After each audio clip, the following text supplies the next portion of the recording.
अस्सलाम वालेकुम नाज़रीन, मैं हूं मंसूर अली खान। अपने डेली चैनल के ऊपर आपको खुश आमदीद कहेंगे। पिछले 12 घंटे की आमदीन खबरों के साथ एक दफ़ा फिर आपके सामने हाजिर। आपसे दरख्वास्त, चैनल को सब्सक्राइब करना मत भूलिए, बेल आइकन प्रेस कीजिए। अगर आपको हमारी वीडियो पसंद आए उसे लाइक और शेयर जरूर कीजिएगा।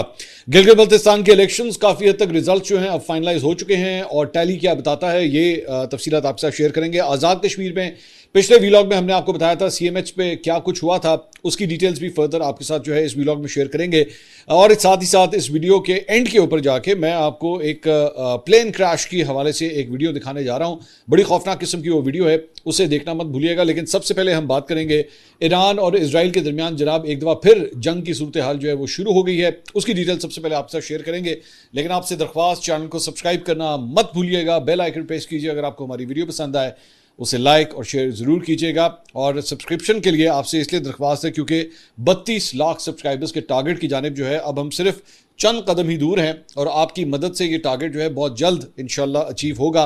अब सिर्फ और सिर्फ तकरीबन कोई अप्रॉक्सीमेटली 26,000 सब्सक्राइबर्स हम दूर हैं। ये नंबर इंशाल्लाह जल्द अचीव करेंगे। और कमेंट सेक्शन में किसी भी खबर के हवाले से अपनी राय ज़रूर दीजिएगा ताकि हमारी टीम तक आपका फीडबैक जो है वो भी पहुँच सके। अच्छा जी, पिछले 12 घंटे के अंदर जो डेवलपमेंट हुई है, सबसे पहले तो ईरान ने लबनान के दारुल हुकूमत बेरूत पर जो इजराइल की जानिब से हमले किए गए हैं, मिसाइल दागे गए हैं, इसके ऊपर जवाबी कार्रवाई करते हुए इजराइल के ऊपर जो है वो ईरान ने भी बमबारी अब शुरू कर दी है।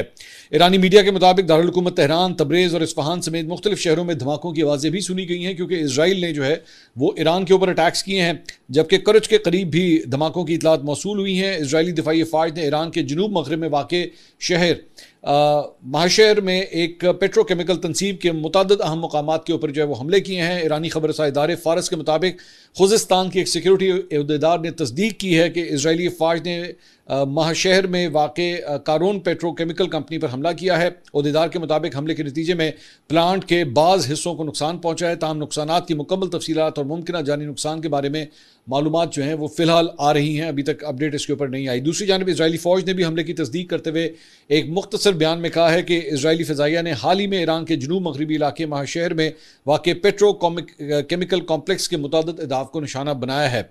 महाशहर के अहम सनती और तवानाई मराकज़ में शुमार होता है जहाँ मुतअद्दिद पेट्रोकेमिकल तनसीबात कायम हैं।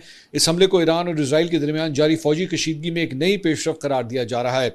जबकि इससे पहले डोनाल्ड ट्रंप जो है वो बार बार ये कहते रहे हैं कि जनाब इस किस्म के जो प्लांट्स हैं उसके ऊपर अटैक्स नहीं होने चाहिए क्योंकि ऑब्वियसली इसकी वजह से जो है वो बैनुल-अक़वामी जो तेल की कीमतें हैं वो ऊपर चली जाती हैं। और हुआ भी यही है कि हम देख रहे हैं कि पेट्रोल की, ऑयल की प्राइसेस जो हैं इंटरनेशनल मार्केट में अब इंक्रीज़ होना शुरू हो गई हैं, बढ़ना शुरू हो गई हैं। दूसरी बात यह कि डोनाल्ड ट्रंप भरपूर कोशिश करते रहे हैं कि जनाब इजराइल को जो है इस बात से दूर रखा जाए कि वो मजीद कोई हमले करे।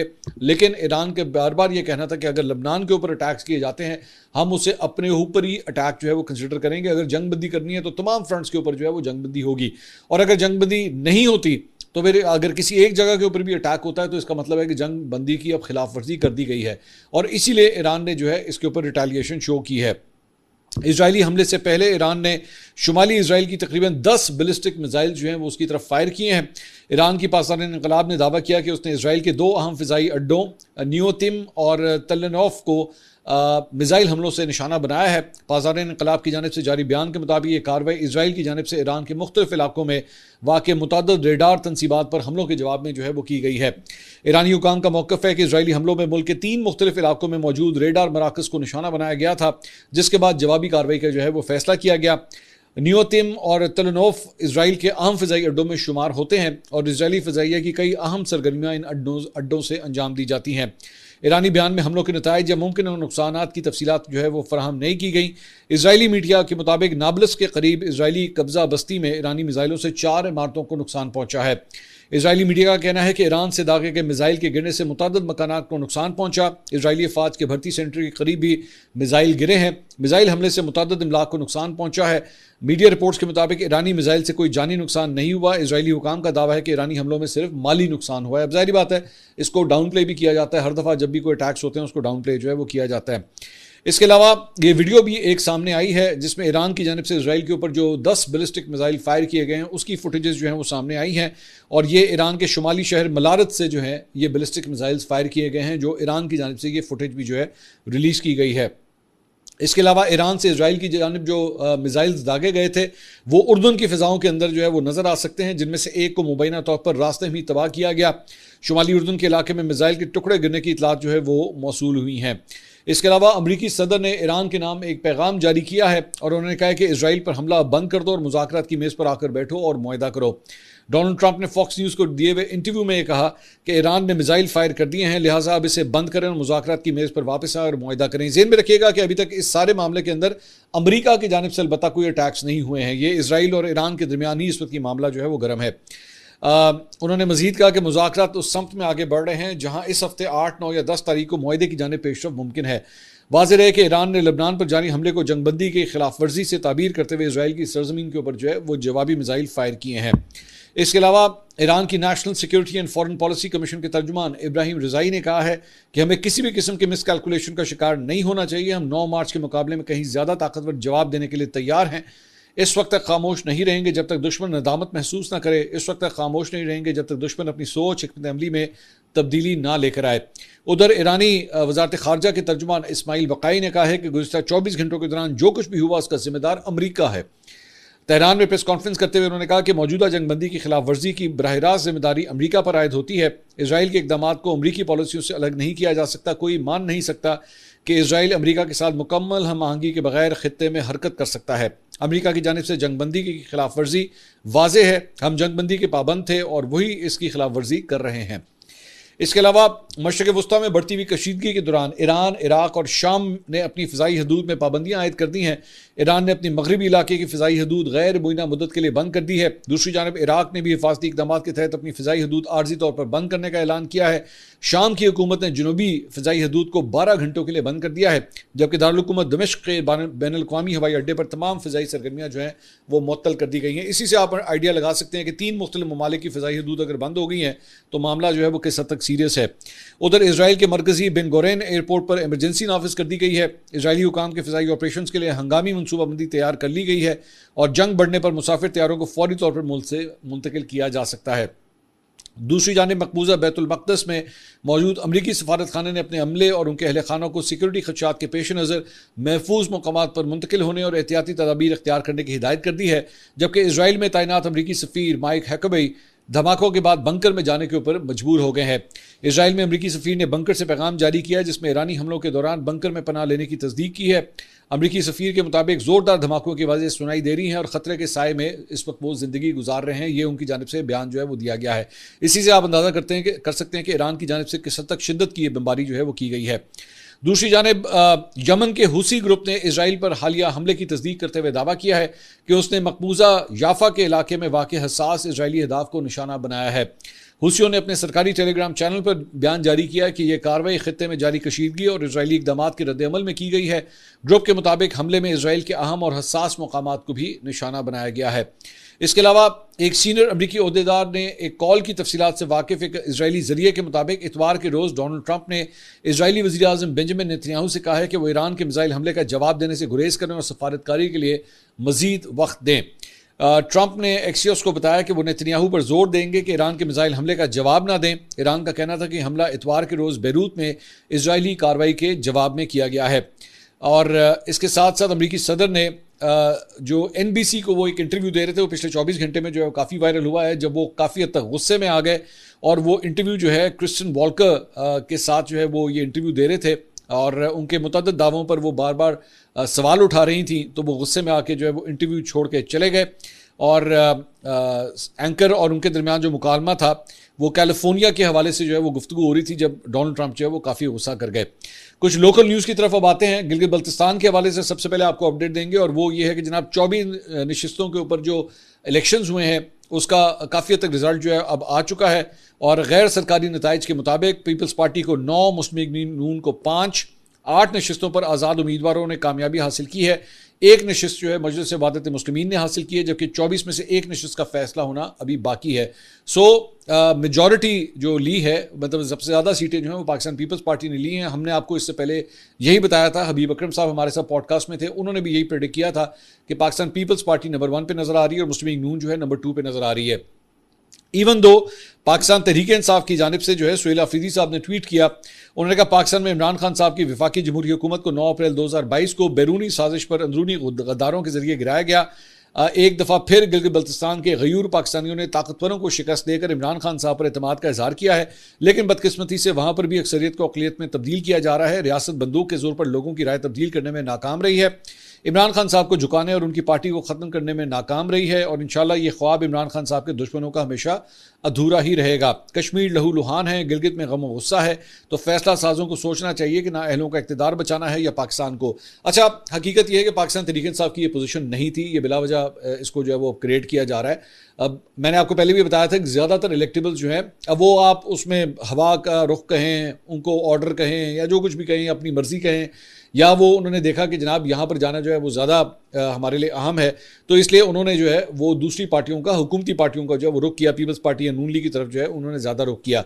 अब ये कह देना कि जनाब, मैं देख रहा था इनके 2-4 लौंडे लपाड़े जो हैं उन्होंने थंबनेल्स वगैरह भी बनाए हुए थे, जनाब इमरान खान की जीत हो गई और गिलगित बल्तिस्तान के अवाम ने जो है इमरान खान के हक़ में वोट दे दिया। हकीकत यह है कि नहीं, ऐसा नहीं हुआ है। पाकिस्तान पीपल्स पार्टी जो है उसने जेन्युइन वहाँ पे जो है वो विक्ट्री हासिल की है और मुस्लिम लीग नून नंबर 2 पे आई है। परेशानी की बात अलबत्ता मुस्लिम लीग नून के लिए ये है कि इस्लामाबाद के अंदर जो है वो मुस्लिम लीग नून की हुकूमत बैठी हुई है, लेकिन ऐसा बड़ा रेयर होता है कि इस्लामाबाद के अंदर आपकी हुकूमत हो और गिलगित बल्तिस्तान में आप हुकूमत बनाने में नाकाम हो जाए। वहाँ के लोगों ने पीपल्स पार्टी को जो है वो वोट दिया है, और इसका मतलब है कि नवाज शरीफ साहब का भी वहाँ पे जो जाना था वो ज़ाया हो गया, उसका कोई रिजल्ट नहीं निकल सका जिस तरह निकलना चाहिए था। और मैंने आपको उसी वक्त कहा था कि जब आपकी सीरियसनेस ही है, और अब मैं आपको बताऊं कि लीडरों को पता लग जाता है, इनको खुद इस बात का पता लग जाता है, इनको फीडबैक मिल जाता है, इनके पास ऐसे सोर्सेज होते हैं जो एक्चुअली पल्स बता देते हैं इनको कि जनाब क्या सूरत हाल है। तो मेरे ख्याल में मियाँ साहब को खुद भी आइडिया हो गया था कि इस मतलब मेजॉरिटी हमें नहीं मिलेगी, और इसीलिए उन्होंने बस वो एक हाजिरी लगाई वहाँ पर, उसके बाद आए और उसके बाद सीधा जिनीवा के लिए निकल गए। बाकी शरीफ फैमिली के अंदर से जो है किसी ने कोई ज़्यादा अहम किरदार जो है वहाँ पर अदा नहीं किया, तो जितना वो आपने इंटरेस्ट शो किया उसके मुताबिक आपको रिजल्ट मिला है। लेकिन ऑब्वियसली ये उनके लिए परेशान कुन है कि ऐसे मौके पे जब एक्चुअली आप गिलगित बल्तिस्तान के लोगों को पता है कि आप उनकी किस्मत का फैसला करते हैं, आप जो है वो फंड्स एलोकेट करते हैं, आप वहाँ पे ब्यूरोक्रेसी के अंदर जो है लोगों को तैनात करवाते हैं, लेकिन इसके बावजूद उन्होंने आपको वोट नहीं दिया और पाकिस्तान पीपल्स पार्टी को उन्होंने प्रेफर किया है। बिलावल भुट्टो जरदारी ने जो है इसके ऊपर ट्वीट किया, उन्होंने कहा गिलगित बल्तिस्तान में तीरों की बारिश, पाकिस्तान पीपल्स पार्टी सबसे बड़ी जमात के तौर पर उभर रही है और हम हुकूमत बनाने की कोशिश करेंगे। मैं अवाम का उनके एतमाद पर शुक्रगुजार हूँ और जियालों को उनकी कामयाबी पर मुबारकबाद पेश करता हूँ। अब जो 33 का ऐवान यहाँ पे बनता है, तो जाहिर बात है अभी इसमें रिजर्व सीट भी जो है पाकिस्तान पीपल्स पार्टी को मिलेगी, और अगर वो चंद सिर्फ इंडिपेंडेंट्स ही अपने साथ मिला सकते हैं, जिनकी काफ़ी बड़ी तादाद है, तो पाकिस्तान पीपल्स पार्टी मुस्लिम लीग नून के बगैर भी यहाँ पे हुकूमत कायम करने में कामयाब हो सकती है। लेकिन ऑब्वियसली ये तो नंबर गेम है, मैं नहीं जानता पाकिस्तान पीपल्स पार्टी जो है वो नून लीग को साथ लेकर चलना चाहेगी यहाँ पे या नहीं, लेकिन ये तो वक्त तय करेगा। अलबत्ता वज़ीर आज़म शहबाज शरीफ ने जो है गिलगित बल्तिस्तान के इलेक्शन को शफाफ, पुरअमन और सियासी सरगर्मियों से भरपूर इलेक्शन के इनेकाद पर जो है अवाम को उन्होंने मुबारकबाद दी है। उन्होंने कहा सदर आसिफ अली जरदारी और बिलावल भुट्टो को भी उन्होंने मुबारकबाद दी है, और मुस्लिम लीग नून के जो कामयाब उम्मीदवार हैं उन्हें भी मुबारकबाद पेश की है। और उन्होंने कहा कि जनाब पुरअमन शफाफ इलेक्शन और सियासी सरगर्मियाँ जमहूरियत का हुसन है। इलेक्शन कमीशन ने शफाफ और गैर जानिबदार इलेक्शन यकीनी बनाया जो काबिल सताइश है। इसके अलावा अलबत्ता जमीयत उलमा इस्लाम फ़े ने जो है गिलगित बल्तिस्तान के नताइज पर तहफ़्फ़ुज़ात का इजहार किया है, और उन्होंने कहा है कि फॉर्म 45 से मुतालिक तहफ़्फ़ुज़ात इंतखाबी शफाफियत पर सवालिया निशान है। मैंडेट पर शब खून मारने की कोशिश काबिल कबूल नहीं है। डॉक्टर आसिफ किरमानी जो माजी में मुस्लिम लीग नून के साथ होते थे और काफ़ी क्लोज थे नवाज शरीफ साहब के, उन्होंने ट्वीट किया, उन्होंने कहा गिलगित बल्तिस्तान इलेक्शन 2026 की इंतखाबी मुहिम में नून लीग ने अपने सारे हीरे इस इंतखाबी मुहिम में झोंक दिए थे, और वही हीरे बिलाखिर शिकस्त का हिस्सा बन गए। रहे नाम अल्लाह का ख़त्म शुद। ये उन्होंने मुस्लिम लीग नून के हवाले से जो है प्रेडिक्शन दी कि जनाब वो अब ख़त्म शुद है। दूसरी जानिब वज़ीर आज़म शहबाज शरीफ की ज़ेर सदारत कौमी इक़्तिसादी कौंसिल का आज जो इजलास होना था वो मुलतवी कर दिया गया है। उसके अरकान में चारों सूबाई वज़रा जो है वज़रा आला जो है वो शामिल थे। इजलास में आइंदा माली साल का कौमी तरक्याती बजट मंजूरी के लिए पेश होना था। ज़राए का कहना है कि हुकूमत और पीपल्स पार्टी के दरमियान मामला तय ना होने की वजह से आज इजलास जो है वो अब नहीं होगा। सालाना बजट जो है वो 10 तारीख को पेश किए जाने का इम्कान है, लेकिन पाकिस्तान पीपल्स पार्टी और हुकूमत के दरमियान मामला जो है वो अभी तक जो है वो तय नहीं हो सके हैं। और पीपल्स पार्टी के तहफ़्फ़ुज़ात दूर करने के लिए अब ये भी कहा जा रहा है कि शायद आसिफ अली जरदारी साहब और शहबाज शरीफ साहब के दरमियान, प्राइम मिनिस्टर के दरमियान और सदर के दरमियान जो है वो एक मुलाकात मुतवक्के है, और वो आज शायद ये मुलाकात होगी जिसमें 1 to 1 बैठ के जो है वो चीज़ों को रिजॉल्व करने की कोशिश की जाएगी। इसके अलावा रावला कोट आज़ाद कश्मीर में हालात अभी भी काफ़ी टेंस हैं, इवन दो वहाँ पे अब अमन इस वक्त कायम किया जा चुका है आखिरी रिपोर्ट्स के मुताबिक। तर्जुमान पुलिस के मुताबिक कलअदम एक्शन कमेटी ने गुज़िश्ता रोज़ रावला कोट में अमन ओमान की सूरत हाल ख़राब की। पुरतशद्दुद अनासिर ने कौमी कानून नाफिज करने वाले इदारों पर फायरिंग की। CMH रावला कोट का मुहासरा किया। मुसल्लह शरपसंदों ने मुख्तलिफ मकामात पर आग लगाई, सरकारी और निजी अमलाक को नुकसान पहुँचाया। बयान के मुताबिक कानून नाफिज करने वाले इदारों ने 7 और 8 जून के दरमियानी शब CMH रावला कोट का मुहासरा ख़त्म कराया। 6 जून से अब तक पुरतशद्दुद अनासिर की फायरिंग से कानून नाफिज करने वाले इदारों के 4 एहलकार शहीद और मुतादिद जख्मी हुए। कलअदम एक्शन कमेटी के 3 अफराद अपनी ही अंधाधुंध फायरिंग के नतीजे में जाँ बहक और मुतादिद जख्मी हुए हैं, यह कहना है पुलिस का। तर्जुमान IG पुलिस आज़ाद कश्मीर का कहना है कि शरपसंद अनासिर को मुंतशिर करके अमन ओमान बहाल कर दिया गया है। बेशतर शाहराएं ट्रैफिक के लिए खुली हैं, बाजारों में तजारती सरगर्मियां बहाल हैं। आज़ाद कश्मीर पुलिस और दीगर कानून नाफिज करने वाले इदारे अवाम के तहफ़्फ़ुज़ और रियासती रिट के लिए अपनी जिम्मेदारियां ऐसे अंदाज में अंजाम दे रहे हैं। दूसरी जानिब आज़ाद कश्मीर की हुकूमत ने कश्मीर की जॉइंट अवामी एक्शन कमेटी को कलअदम करार देते हुए इस तंजीम की कोर कमेटी के 31 अरकान समेत दीगर सरकर्दा रहनुमाओं को इंसदाद दहशतगर्दी एक्ट 2014 के शेड्यूल 1 में शामिल कर दिया। मेजॉरिटी जो इनकी टॉप लीडरशिप है वो इस वक्त ऑलरेडी अंडरग्राउंड है या रूपोश है, वो मंजर आम के ऊपर नहीं है, लेकिन ज़ाहिर बात है उनकी एक सपोर्ट बेस जो है वो आज़ाद कश्मीर के अंदर मौजूद है, और जिसकी वजह से ये मुजाहरे भी वहाँ पर किए जा रहे हैं। कमेटी के रुकन शौकत नवाज मीर ने BBC से गुफ्तगू की। उन्होंने कहा यह तंजीम पहले भी पुरअमन थी और अब भी पुरअमन है। कोई ऐसा इकदाम नहीं उठाया गया जिससे रियासत या उसके जुड़े इदारों के साथ या सलामती को नुकसान पहुंचे। आज़ाद जम्मू एंड कश्मीर इंसदाद दहशतगर्दी एक्ट 2014 के शेड्यूल 1 में शामिल तंजीमों और अफराद को बहुत सी पाबंदियों का सामना होता है। इस कानून के तहत हर वो शख्स जो किसी कलअदम जमात या ग्रोह के लिए इनफरादी या इज्तिमाई तौर पर माली मदद तलब करता है, या कलअदम जमात या ग्रोह से मुंसलिक शख्स या अफराद किसी मुकाम पर मीटिंग करते हैं या बराह रास्त या सोशल मीडिया के जरिए खिताब करता है और इस तकरीर का मकसद इस कलअदम तंजीम की हिमायत हासिल करना हो, तो ये एक काबिल ताज़ीर जुर्म है जिसकी सज़ा 6 माह तक हो सकती है। इसके अलावा आज़ाद कश्मीर के वज़ीर आज़म के तर्जुमान शौकत जावेद मीर ने एक्शन कमेटी को कलअदम करार देने के फैसले का दिफा करते हुए कहा है कि हुकूमत को जो नाकाबिल तरदीद शवाहिद पेश किए गए हैं उसकी रोशनी में हुकूमत के पास इस कमेटी को कलअदम करार देने के अलावा कोई ऑप्शन नहीं था। इसके साथ साथ जनाब हुकूमत पंजाब के ऑफिशियल अकाउंट से जनाब सीनियर एंकर हैं इरशाद भट्टी साहब, उनके खिलाफ जो है वो पूरी एक ट्वीट की गई है और उसमें उन्होंने कहा कि जी उन्होंने अपने किसी वीलॉग के अंदर जो है वो चीफ सेक्रेटरी पंजाब के ऊपर इल्ज़ामात लगाए हैं जो कि उनके मुताबिक हुकूमत पंजाब के मुताबिक यकसर बेबुनियाद, मनगढ़ंत और झूठ पर मबनी है। उन्होंने कहा कि अवाम को गुमराह करने और बगैर तस्दीक के मनगढ़ंत अफवाहें फैलाना कानूनन जुर्म है। पाकिस्तान के पीका के तहत किसी भी शहरिया का या डिफेमेशन लॉ और कानून हतक इज़्ज़त एक्ट सरकारी अहदेदारों की साख को नुकसान पहुंचाने के लिए जाली खबरें फैलाना और बगैर सबूत इल्ज़ामात लगाना कानूनन जुर्म है। मुर्तकिब शख्स सख्त सज़ा और भारी जुर्माने का सामना करता है। इसके ऊपर इरशाद भट्टी साहब ने भी जो है वो पंजाब हुकूमत को एक पूरा जवाबी व्लॉग जो है वो आगे से किया है, तो ये मामला भी एक सामने आया है। दूसरी जानिब सोहराब बरकत हैं जो एक वेबसाइट के लिए काम करते हैं। NCCI ने जनाब उनके खिलाफ जो है वो एक अदद FIR काटी है और इसकी वजह यह है कि उन्होंने YouTube के ऊपर एक वीडियो जो है वो जारी की थी और उसके अंदर अकॉर्डिंग टू NCCI उन्होंने जनाब ये जॉइंट अवामी एक्शन कमेटी जो है उसका मौक़िफ़ जो है वो प्रमोट किया है और इस सिलसिले में जो है वो उन्हें गिरफ्तार भी कर लिया गया है। अब जाहिर बात है यहाँ पे जब से हुकूमत आई है बहुत से जर्नलिस्ट को, यूट्यूबर्स को, एंकर्स को जो है वो गिरफ्तार भी किया गया, उसके बाद उनको रिलीज़ भी किया गया, तो उसके अंदर जो है वो अब एक और इजाफा हो चुका है। इसके अलावा एक ये वीडियो आपको स्क्रीन पे दिखाना चाहूँगा। ये गुज़िश्ता रोज़ एक निजी तैयारे के पायलट और मावन पायलट उस वक्त हलाक हो गए जब उनका तैयारा जो है डोमिनिकन रिपब्लिक के बैनुल अक़वामी हवाई अड्डे के ऊपर जो है हवामी लैंडिंग की कोशिश के दौरान हादसे का शिकार हो गया। अमेरिका में registered gulf stream G200 jet Austin Texas जा रहा था और ला रोमाना के तकरीबन 16 बहरी मील जनूब मगरब में मौजूद था जब इसमें शदीद फ़नी खराबी पैदा हुई जिसके बायस अमले ने हंगामी सूरत हाल का ऐलान किया। तैयारे का अमला वापस हवाई अड्डे की तरफ लौटा और हंगामी लैंडिंग की कोशिश की, लेकिन ज़मीन को छूते ही तैयारा जो है वो हादसे का शिकार हो गया, जो फुटेज आप स्क्रीन पे देख रहे हैं। बाद में इसमें आग भड़क उठी और धमाके से आग के बड़े बड़े गोले में तब्दील हो गया। इतलात के मुताबिक तैयारे में सिर्फ 2 अमले के जो अराकीन थे वो इसमें सवार थे। इसके अलावा फ़िलिपाइन के अंदर जो है एक बड़ा शदीद किस्म का वहाँ पे ज़लज़ला आया है जिसकी शिद्दत जो है वो 7.8 8 बताई जाती है रेक्टर स्केल पे। और इस फुटेज से आप अंदाज़ा लगा सकते हैं कि ये बच्चे और उनके साथ साथ जो है वो एक असेंबली के अंदर बैठे हुए थे जब पूरा और वो जाहिर बात है उस वक्त फुटेज बन रही थी, उसी वक्त ये ज़लज़ला आया और उसके बाद किस तरह जो है वो पूरा ग्राउंड शेक होना शुरू हो गया। बच्चे जो है इस मौके के ऊपर डर गए। और भी फिलिपाइन से जो फुटेजेस आई हैं वो बड़ी ही खौफनाक किस्म की फुटेजेस हैं। 15 अफराद अब तक बताया गया है कि ज़लज़ले के नतीजे में जाँ बहक हो चुके हैं। इस ज़लज़ले की गहराई जो है वो 10 किलोमीटर बताई जाती है और इदारे ने इब्तदाई तौर पर ज़लज़ले की शिद्दत जो है 7.3 बताई थी, लेकिन बाद में इसे बढ़ाकर 8.2 बताया गया है। अब तक के लिए इतना ही। अगली वीडियो में आपसे दोबारा मुलाकात होगी।